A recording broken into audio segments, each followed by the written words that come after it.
Okay, first of all, let me get comfortable because this is gonna be a good one.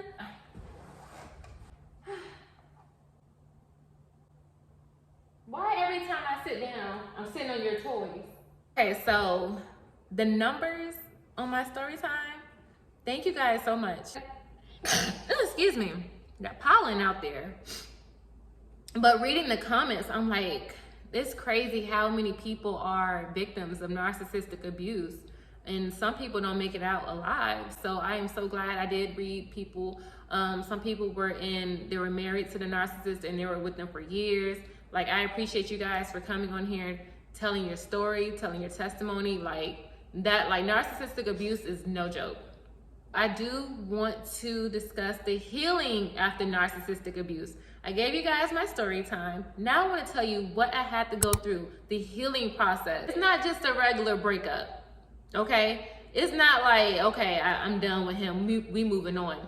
We are talking about abuse. Someone that manipulated you, the entire relationship, made you feel like you were crazy, trust issues, insecure. Like, I'm gonna get into all of that. The narcissist was my worst breakup ever. Because when it was over, I was having withdrawals. Like, I could not breathe. It's like I could not live without that person. And I'm like, why am I fiending this person? Why am I craving this person, this energy? I literally, like, every day I'm praying, like, I know this person is not good for me. Why do I still want this person? This narcissist became your oxygen. It's like you were their project. They created you into somebody that you are not. And being that they created a new individual, it's like you were born a different person. You don't know how to live without the person that created you. The person you were before the narcissist, you will no longer be that person. You don't even love yourself anymore. You're so insecure. You don't know who you are. Like, you really need to think about who you were before this narcissist. What did you like? What did you like to do? What was exciting? What was fun to you? Because when this narcissist came in your life, they made you think whatever it was that you liked, you're not supposed to like. You don't even like those things anymore. So it's really you learning yourself over again. Y'all, I cut my hair. I'm still trying to get used to, like, the short look. But anyways, where do I even start? Let's go with the trust. Your trust is gone. You don't trust anybody after dealing with the narc. You don't trust yourself. And that's exactly what it is. Because we don't trust ourselves, we don't trust other people. We don't trust ourselves to leave people alone when they show red flags. We don't trust us anymore because we don't know who we are anymore. When you were in the relationship with the narc, or before this narc came into your life, they were the toxic ones, right? Now, every relationship, until you decide to heal and work on what you need to work on, your relationships after the narc, you are now toxic. Because the narc came into your life with these insecurities, trust issues, everything that you did not have before them. They done came into your life and trauma dumped all this BS into your life. You go into your new relationship with this extra baggage that the narc left behind. And that's why I say you have to heal. Sir, what are you looking for? I do not recommend at all jumping into another relationship after a narcissistic relationship, especially if you are not healed. And you won't heal overnight. This is not a regular breakup. This is abuse, demonic abuse, okay? So it's gonna take you longer to heal. I don't put a timestamp on healing after a narc. We really have to take it a day at a time. And there'll be times where I think I'm doing good, then, like, I'll get a flashback. But then I have to, like, immediately get that thought out of my head because I don't want to sit there and dwell in it. I don't want to think about it. I want to leave it in the past. So when it comes to trust, learn how to trust yourself again. Because I promise, and I already know, the narc made you feel crazy, like you cannot trust your own thoughts. You could literally be like, oh my gosh, the sky is blue. This narc is gonna argue with you and tell you that it's yellow, any other color than what it actually is. And you'll be sitting here like, am I tripping? Like, I thought the sky was blue, at least that's what I was taught. And they will say some stuff like, that's dumb, why would you think that? you're an idiot, you need to go back to school. Like, am I really crazy? Am I tripping? That's how messed up the narc will have your mind, because you don't even trust yourself. You don't trust your way of thinking anymore. As far as trusting in relationships, I'm gonna be honest, that's something that I still struggle with. You are used to dealing with someone who has gotten away with so much lies. They cheating on you and manipulating you into thinking them cheating is your fault. They just cover up lie after lie after lie. Any person that you date, you're just gonna think that they are lying. Like, you cannot trust them. You would think, okay, he's going to the grocery store, and you will be like, who you meeting at the grocery store? Who up there? You know what I'm saying? And it just becomes such a turn off with this new person that you are dealing with, because what do you mean? I just went to go get some food so we could eat tonight. And because the narc got away with so much, you just don't trust any man. You don't trust anybody. When I tell you guys, let me tell you a story. I dealt with someone, I was dealing with someone. And one night I was out, enjoying myself, having some drinks. And he didn't pick up the phone after the club.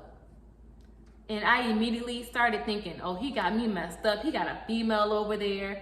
I think it was like 10, 11 o'clock at night. He laid up with somebody else. He got me messed up.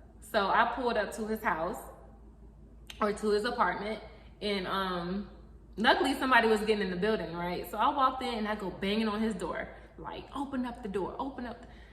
I wasn't saying all that, but I was banging on the door. He comes to the door like, I got work at 6 o'clock in the morning. Like, his eyes are all like closed. What are you doing here? I was like, because I was calling you, you didn't pick up. He was like, I have work at 6 o'clock in the morning. I'm like, who you have up in there? So I bust open the door. I look around. I felt stupid because nobody was in there. Y'all, nobody was in there.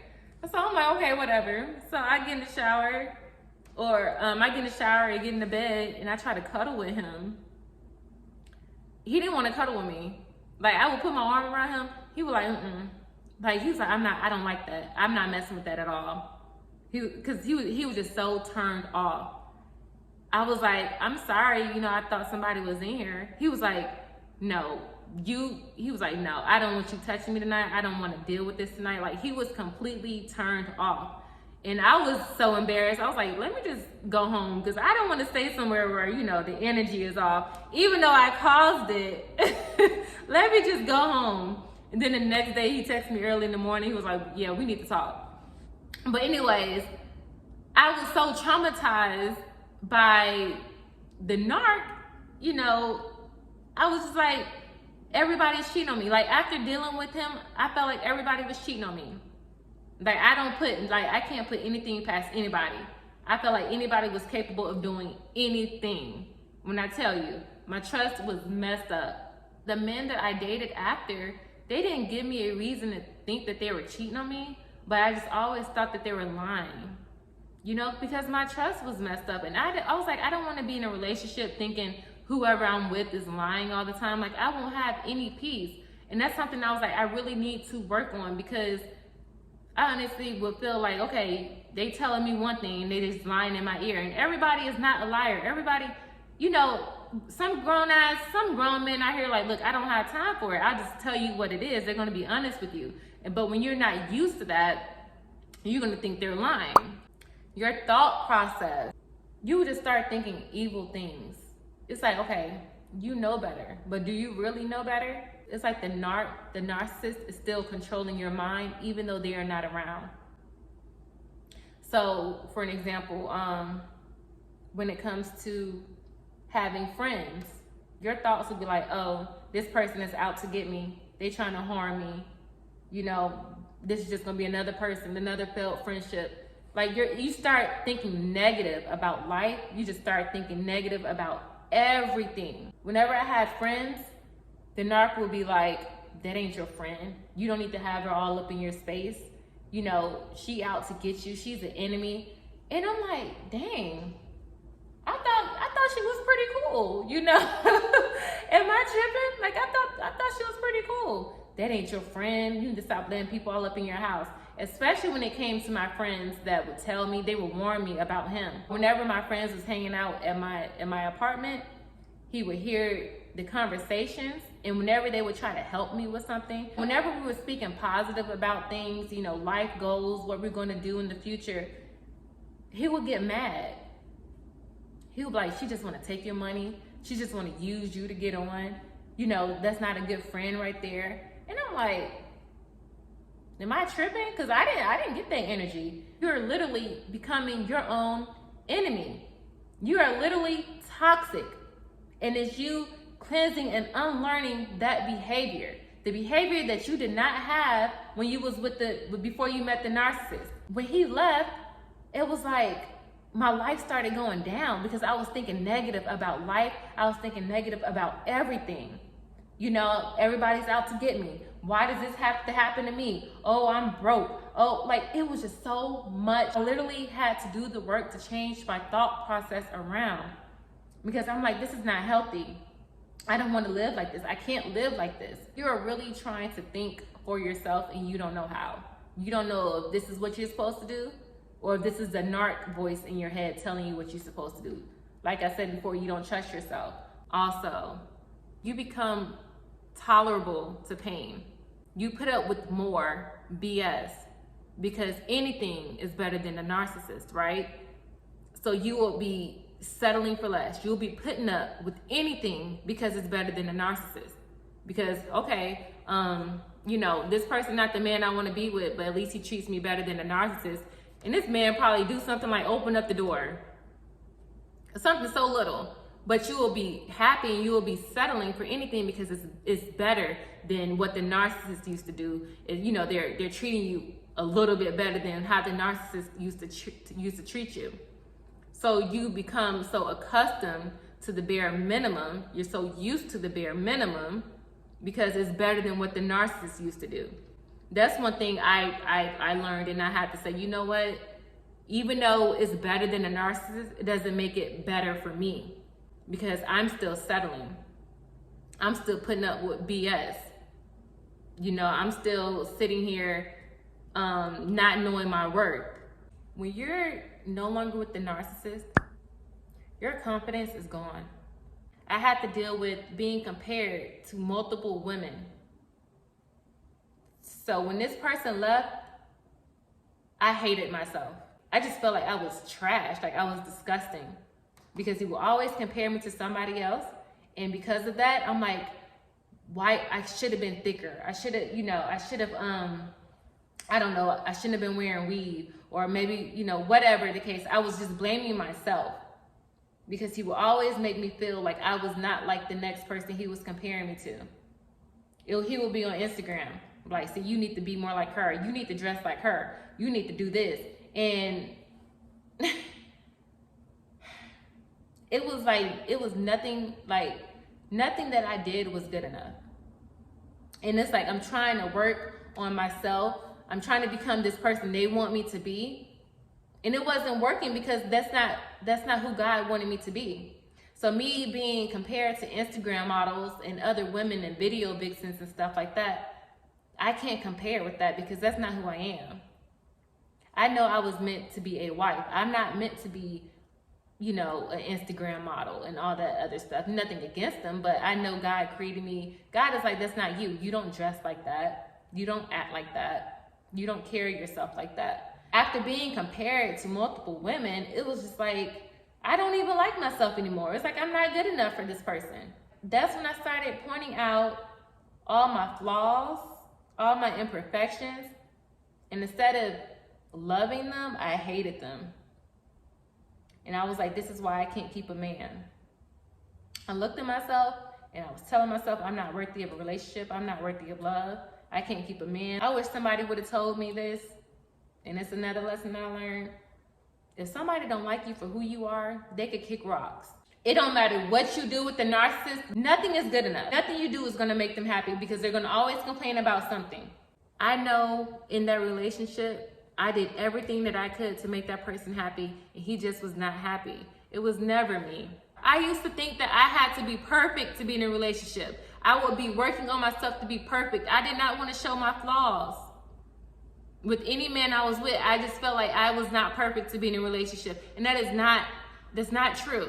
Nobody is perfect. I had to understand with the narcissist, he had this idea of being perfect because he wasn't happy with what life was. Nothing was good enough for him. Not within himself, not in life for him. So he expected me to be perfect.